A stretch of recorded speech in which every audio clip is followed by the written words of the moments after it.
आदाब, सत श्री अकाल प्यारे बच्चों। स्वागत है आपका आपके ब्यूटीफुल से चैनल यूनाइटेड लर्निंग में। और आज मैं आपके लिए लेकर आया हूँ, आपके लिए क्विक रिवीजन लेकर आया हूँ मैं। अब तक आप सब ने अपना सिलेबस कंप्लीट कर लिया होगा। जो कुछ भी मैं कंटेंट लेकर आया हूँ वो आपका रेशनलाइज्ड सिलेबस के हिसाब से है। जितना आपका रिड्यूस्ड सिलेबस हो रखा है उसी के हिसाब से ही है, ठीक है। तो आपको अभी यहाँ पर क्या मिलने वाला है, आपको यहाँ पर आपको छोटा सा क्विक सा रिवीजन, आपको 10 to 12 मिनट में फॉर्मूले का रिवीजन मिलने वाला है। आपका कौन सा चैप्टर है आज? Current electricity. Current electricity chapter का मैं आपके लिए फॉर्मूले का रिवीजन लेकर आया हूं, ठीक है। तो अब मैं पहली स्लाइड ले रहा हूं आपके लिए। तो ये स्लाइड में क्या दे रखा है, फॉर्मूले ऑफ करंट इलेक्ट्रिसिटी। और आपका पहला प्यारा सा फॉर्मूला लिख रखा है, Q is equal to n e. आप सबको मालूम होगा ये फॉर्मूला क्या है, क्वांटाइजेशन ऑफ चार्ज। इसको बोलते हैं क्वांटाइजेशन ऑफ चार्ज। अब क्वांटाइजेशन ऑफ चार्ज क्या होता है, Q is equal to n e लिख रखा है। Q is equal to n e quantization of charge. इसका मीनिंग सिंपल सा इतना होता है कि दुनिया का कोई भी चार्ज हो आपका, आप उसको नंबर ऑफ इलेक्ट्रॉन्स के टर्म में एक्सप्लेन कर सकते हैं, ठीक है। तो यहाँ पर आपका जो है Q is equal to n e में Q आपका चार्ज होता है, E आपका चार्ज ऑन इलेक्ट्रॉन है। E क्या है, चार्ज ऑन इलेक्ट्रॉन, क्लियर है।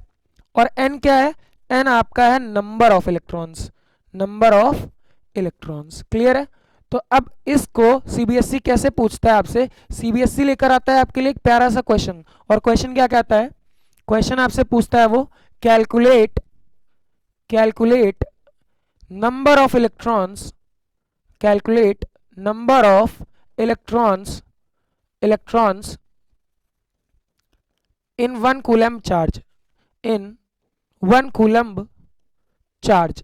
ये क्वेश्चन सीबीएसई ने बेटा I don't know how many times पूछा है, उन्होंने काफी बार ये क्वेश्चन पूछ रखा है। ये रिपीटेड मोड का क्वेश्चन है।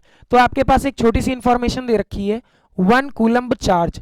एक छोटी सी इंफॉर्मेशन आपके पास क्या दे रखी है, 1 कूलम चार्ज। तो देखो बेटा आपको गिवन क्या है, सबसे पहले क्वेश्चन लिखने का तरीका देख लो आप।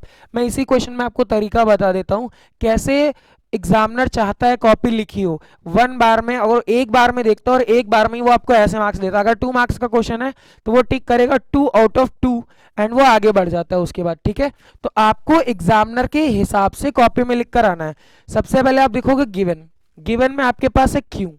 क्यू कितना है बेटा, 1 कूलम। इसके बाद आपको कैलकुलेट क्या करना है, नंबर ऑफ इलेक्ट्रॉन्स कैलकुलेट करना है। तो आपको एन निकालना है। अब आप इसके बाद लिखोगे फॉर्मूला यूज्ड। क्या लिखोगे बेटा, फॉर्मूला यूज्ड। और फॉर्मूला यूज्ड में आपने कौन सा फॉर्मूला देखा, Q is equal to n e. अब आपको वैल्यू चाहिए एन की, किसकी वैल्यू चाहिए, एन की वैल्यू चाहिए। तो भाई एन के साथ ई क्या है, एन के साथ है ई मल्टीप्लाई में। ई क्या है, मल्टीप्लाई में है। तो आप क्या करोगे, आप क्या करोगे, आप क्या करोगे, ई को डिवाइड में भेज दोगे तो एन की वैल्यू आ जाएगी क्यू अपॉन ई, क्यू अपॉन ई। अब बेटा आप सबको ई के बारे में पता है, ई क्या है, ई आपका है charge on electron. Charge on electron कितना होता है बेटा, -1.6 इंटू 10⁻⁻19 कूलम। ये निगेटिव केवल यहाँ पर ये शो कर रहा है कि चार्ज इलेक्ट्रॉन पर जो कुछ भी होता है वो माइनस का होता है। जब आप न्यूमेरिकल लगाओगे तो आपको ये माइनस साइन कंसीडर नहीं करना है, ठीक है। तो हम हमारे फॉर्मूले में क्या करेंगे, अब हमारे फॉर्मूले में हम क्यू की वैल्यू प्लेस कर देंगे और ई की वैल्यू प्लेस कर देंगे और न्यूमेरिकल इसके बाद कैलकुलेशन रह जाती है वो आप सॉल्व कर लोगे। यहाँ पर पावर आपकी नेगेटिव है, इसको जब आप न्यूमरेटर में लाओगे तो पावर आपकी पॉजिटिव हो जाएगी और ये यहाँ पर आएगा 1.6। पॉइंट हटाओगे ऊपर तो आपका एक 10 आएगा। अब आप यहाँ पर बहुत बेसिक सा एक फंडा कर लो, यहाँ से एक पावर, यहाँ से ये जो 10⁻19 है, यहाँ से आप एक पावर कम कर लो, इसको कर लो 100 और ये हो जाएगा आपका 10⁻18 डिवाइडेड बाय 16।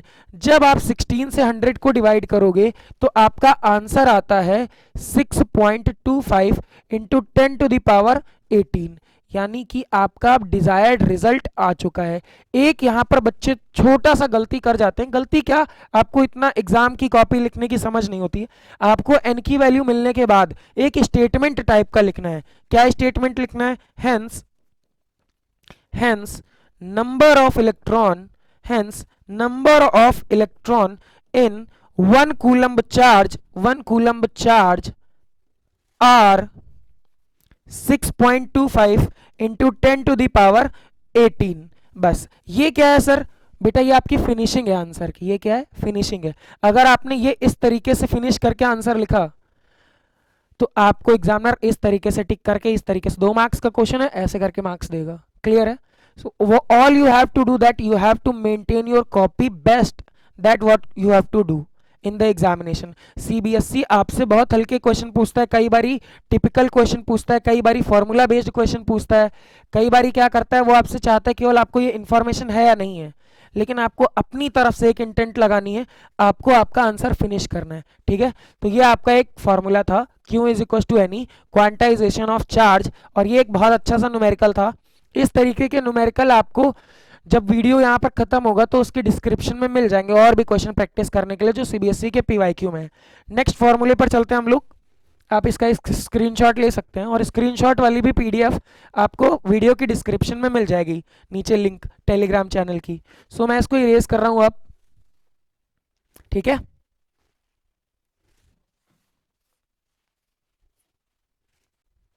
सो आपके पास अब सेकंड फॉर्मूला क्या है? सेकंड फॉर्मूला है बेटा Q is equal to I t. Q is equal to I t. एक छोटी सी बात, फिजिक्स का मतलब है if you learn the formula, learn formula get marks, learn formula get marks. कैसे? कैसे सर आप ये बात कह सकते हैं? बेटा अगर आपको फॉर्मूला याद है तो फॉर्मूले की मदद से आप किसी भी क्वांटिटी की यूनिट पता कर सकते हैं, और उसी फॉर्मूले की मदद से डेफिनेशन भी लिख सकते हैं, और उसी सेम फॉर्मूले की मदद से आप कर सकते हैं numerical. If you learn the formula you have 3 things, you can write definition by the formula, you can write unit by that formula, you can solve numerical part by that formula. D for definition, U for unit, and D for N for numerical. All 3 things can be solved by only learn the formula. So learn formula that you all need at that point. आपके पास 40 दिन का समय बचा हुआ है ज़्यादा से ज़्यादा आपके एग्जाम के लिए, तो आपको इन चीज़ों पर फोकस करना है। फॉर्मूले जितने ज़्यादा से ज़्यादा हो सके आप लर्न कर लिए। 10th में मुश्किल से आपके पास 30 to 35 फॉर्मूले हैं बस, इसके अलावा कोई भी फॉर्मूला नहीं है। सो अब हम लोग दूसरे फॉर्मूले की तरफ बढ़ते हैं। अब हमारे पास है Q is equal to I t. इस फॉर्मूले में आपका Q क्या है? चार्ज है। I क्या है? आपका करंट है। इसके बाद T क्या है? आपका टाइम है। इसी के आगे आप एक फ्लो चार्ट में छोटी सी बात और लिख लीजिए, चार्ज की यूनिट कूलम, इसके पहले भी मैंने आपको बताया। करंट की यूनिट एम्पियर, ए से डिनोट करते हैं बेटा, और टाइम की यूनिट क्या है? सेकंड है। ठीक है? टाइम को सेकंड में, करंट को एम्पियर में, और चार्ज को कूलम्ब में। ठीक है? एम्पियर को एक और बात लिख सकते हैं, वो मैं आपको नेक्स्ट स्लाइड में सिखाता हूं, आप इसका स्क्रीनशॉट ले लीजिए बेटा। क्यों? ये देखिए आप, I इज इक्वल टू क्या है आपके पास? Q upon T. अब यहां से अगर मैं यूनिट लिखना चाहूं तो मैं यूनिट करंट की क्या लिखूंगा? चार्ज के लिए मैं यूनिट लिखूंगा कूलम्ब, चार्ज के लिए मैं यूनिट लिखूंगा कूलम्ब, टाइम के लिए यूनिट लिखूंगा मैं सेकंड, कूलम्ब पर सेकंड।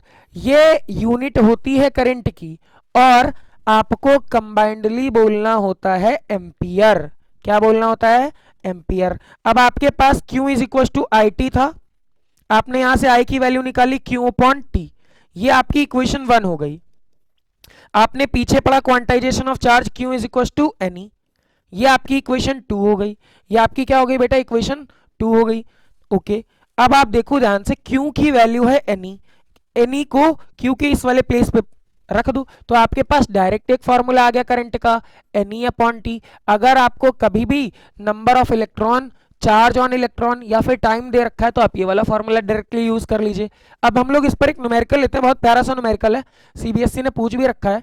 क्वेश्चन है, क्वेश्चन 2 है यहाँ पर आपका, calculate the value of current, calculate the value of current if 300 coulomb charge flowing for 1 minute। तो क्वेश्चन आपके पास हमेशा इसी तरीके के इजी से क्वेश्चंस रहेंगे। आपके पास क्या दे रखा है इस बार? इसके पास आपको पॉइंट आउट करना, न्यूमेरिकल लगाने का बेटा एक तरीका होता है, रीड न्यूमेरिकल केयरफुली, और उसमें जो भी इंफॉर्मेशन दे रखी है उसको गिवन लगाकर लिख लिया करो आप लोग। गिवन क्या क्या है आपके पास, गिवन है इस बार 300 कूलम्ब। कूलम्ब किसकी यूनिट बेटा बताई हमने, कूलम्ब यूनिट होती है चार्ज की, यानी आपको क्यू दे रखा है, क्यू कितना दे रखा है 300 कूलम्ब। टाइम कितना दे रखा है बेटा 1 minute. every single time when you are going to solve the numerical you have to mention one thing in your mind। आपको एक चीज आपके दिमाग में रखनी है, हमेशा टाइम को सेकंड में ही रखना है। यहां पर किस में दे रखा था मिनट में, आपको कन्वर्ट कर लेना है, 1 मिनट को लिख लेना है 60 seconds, because 1 minute is equal to 60 second. क्यू मिल गया है, टी मिल गया है, क्या पूछा है क्वेश्चन ने, टू फाइंड करके लिखिए आप, टू फाइंड, आपको फाइंड करना है आई। इसके बाद नेक्स्ट हेडिंग छोटी सी डालकर लिखिए फॉर्मूला यूज्ड। अगर आप इस तरीके से कॉपी लिखकर आते हैं, यकीन मानिए एक भी मार्क्स कटने के बजाय अगर आपसे थोड़ी बहुत एरर हो भी गई है, एग्जामिनर उस चीज को पॉइंट आउट कई बार नहीं कर पाता है, इतनी सुंदर कॉपी लिखने के बाद। ठीक है, अपने चेहरे से ज्यादा सुंदर आपको आपकी कॉपी लिखकर आनी है, ठीक है, एग्जाम में। सो आई इज इक्वल टू क्या लगाना है अपने को, क्यू बाई टी। ये फॉर्मूला यूज्ड लिख दिया, इसके बाद वैल्यू डालो फॉर्मूले के अंदर और न्यूमेरिकल सॉल्व कर लो। सो आई इज इक्वल टू कितना बन जाएगा, क्यू का वैल्यू है 300 कूलम्ब और टाइम कितना है 60 सेकंड। एक जीरो से एक जीरो गया, 6 1 जा 6 6 5 जा। अब आई के बाद आप लोग कई बार ना 5 लिख के छोड़ देते हैं, no, you have to write the unit. अब करंट की यूनिट क्या आई है बेटा, एम्पियर या फिर कूलम पर सेकंड रखो, तो यहाँ पर आप 5 एम्पियर लिख दो। इसके बाद मैंने लास्ट टर्न पे भी न्यूमेरिकल सॉल्व करा था, आपको एक बात बताई थी कि करंट की वैल्यू जैसे आ गई है तो अब आपको एक स्टेटमेंट टाइप का लिख देना है, hence the value of current, hence the value of current is equal to 5 ampere, that's it. अगर ये आप एक लाइन हर बार एग्जामिनर को दिखा रहे हैं, which means that you just want each and every single marks from the examiner, clear. आपको हर एक नंबर चाहिए, आप इतने से भी नंबर छोड़ना नहीं चाहते। If you want to score 100 out of 100 you have to work on your writing skills as well as learn the formula in science. CBSE बहुत ही अच्छे क्वेश्चन बनाता है, कई बार फॉर्मूले बेस्ड ही बनाता है। सो आपको करंट का ये फॉर्मूला क्लियर हो गया होगा कैसे यूज करना है। इस फॉर्मूले से रिलेटेड भी आपको न्यूमेरिकल आपकी टेलीग्राम चैनल पर मिल जाएगा, पीडीएफ जस्ट नीचे है आपकी डिस्क्रिप्शन में। तो आप आई होप ये चीज समझ में आई होगी आपको। अब हम लोग चलते हैं अगली स्लाइड पे। अगली स्लाइड पर बेटा थोड़ा सा यहाँ पर करेक्शन है, ये जो Q0 आप देख रहे हैं इसको आप Q0 कर लीजिएगा, इसको आप यहाँ से हटा के यहाँ लगा लीजिएगा Q0, ये वाला यहाँ पर ये Q0 बना दीजिएगा छोटा सा एक, ऐसे करके V is equal to W upon Q0। अब सर यहाँ पर V क्या है, तो बेटा V होता है आपका पोटेंशियल, V क्या होता है आपका पोटेंशियल, और उसके बाद W क्या है, W है बेटा वर्क डन, W क्या है आपका वर्क डन, Q0 क्या है बेटा चार्ज है। सबकी यूनिट भी बेटा यहीं पर लिख लो, इसी जगह पर यूनिट का भी। जब आप चार्ट बना रहे होगे इस तरीके से तो आप ना एक शॉर्ट रिवीजन टाइप का, पोटेंशियल की यूनिट क्या होती है बेटा, पोटेंशियल की यूनिट आपके पास होती है पोटेंशियल, तो पोटेंशियल की यूनिट आपके पास क्या होती है वोल्ट। अभी मैं एक और यूनिट यहाँ पर लिखवा दूंगा आपके पास, वोल्ट। और अब यहाँ पर ध्यान से देखो बेटा, वर्क जो होता है वर्क को मेजर करते हैं जूल में, चार्ज को मैं बता चुका हूं कूलम्ब में, तो जूल पर कूलम्ब, वोल्ट या फिर जूल पर कूलम्ब, जूल पर कूलम्ब। वर्क डन के लिए मैंने बताया जूल, चार्ज के लिए मैंने क्या बताया था कूलम्ब। अगर हर फॉर्मूले को बेटा आपने इस तरीके से लिखना सीख लिया, आप फॉर्मूला लिखिए उसके बाद उसकी यूनिट लिख दीजिए, आपके पास और कुछ बचता ही नहीं है, ठीक है। तो आपके पास पोटेंशियल आ गया, वर्क डन। अब पोटेंशियल होता क्या ये भी देख लीजिए आप, एक सिंगल फॉर्मूले की मदद से आप सब कुछ लर्न कर सकते हैं। आप पोटेंशियल एक्सप्लेन कर रहा हूं मैं, ध्यान से देख लो बेटा। ये जो आप लाइन देख रहे हो पैरेलल लाइंस, ये आपके पास है यूनिफॉर्म इलेक्ट्रिक फील्ड। ये क्या है बेटा, uniform electric field, uniform electric field. इसके बाद यूनिफॉर्म इलेक्ट्रिक फील्ड, अब ये आप यहां कहीं पर इंफिनिटी ले लो। एक बात मेरी आप याद कर लो, मैं कंफ्यूज करने के लिए नहीं बोल रहा हूं, ऐसे ही बता रहा हूं। पोटेंशियल को आज तक सही से डिफाइन नहीं किया गया है, मेनली डिफाइन क्या करा गया है, पोटेंशियल डिफरेंस। ये जो फॉर्मूला आप देख रहे हो इसको कुछ इस तरीके से लिखेगा, V A minus V B is equal to W upon Q naught. Clear है, ये अभी मैं समझाऊंगा। ये चीज है आपके पास पोटेंशियल डिफरेंस, क्या है ये potential difference, clear, potential difference. ये आपकी क्या यूनिफॉर्म इलेक्ट्रिक फील्ड है, यूनिफॉर्म का मतलब होता है एक जैसा, जैसे आप सब स्कूल में जाते हो ड्रेस पहनकर, अब ड्रेस पहनने के साथ साथ क्या होता है कि सब आप जैसे एक ही जैसे दिख रहे होते हो, उसी तरीके से ये फील्ड लाइंस हैं, इधर से आ रही हैं और आगे की तरफ जा रही हैं, ये आपकी क्या है, यूनिफॉर्म इलेक्ट्रिक फील्ड है। Clear, uniform electric field. यहाँ कहीं पर आपने इन्फिनिटी ले लिया, इन्फिनिटी पर हम ऐसा सपोज करके चलते हैं कि हमारा पोटेंशियल क्या है, जीरो, और यहाँ से आपने एक टेस्टिंग चार्ज, इस क्यू नॉट को हम बोलते हैं टेस्टिंग चार्ज। क्या बोलते हैं बेटा, टेस्टिंग चार्ज। इस टेस्टिंग चार्ज को आपने लिया, इस टेस्टिंग चार्ज को, अब आप क्या चाहते हो, आप इस टेस्टिंग चार्ज को लाना चाहते हो, आप इस टेस्टिंग चार्ज को लाना चाहते हो कहां से, इंफिनिटी से कहां तक, इस यूनिफॉर्म इलेक्ट्रिक फील्ड के अंदर किसी पॉइंट P तक।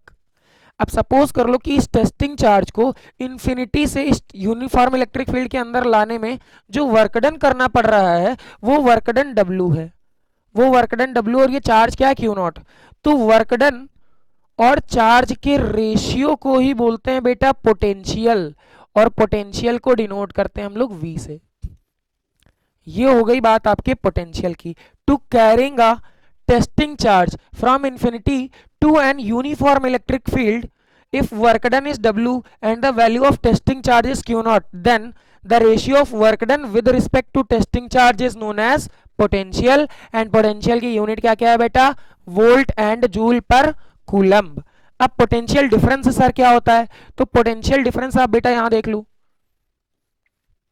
पोटेंशियल डिफरेंस आप इतनी जगह में देखो, यहां पर आपको देखना है पोटेंशियल डिफरेंस, पोटेंशियल डिफरेंस।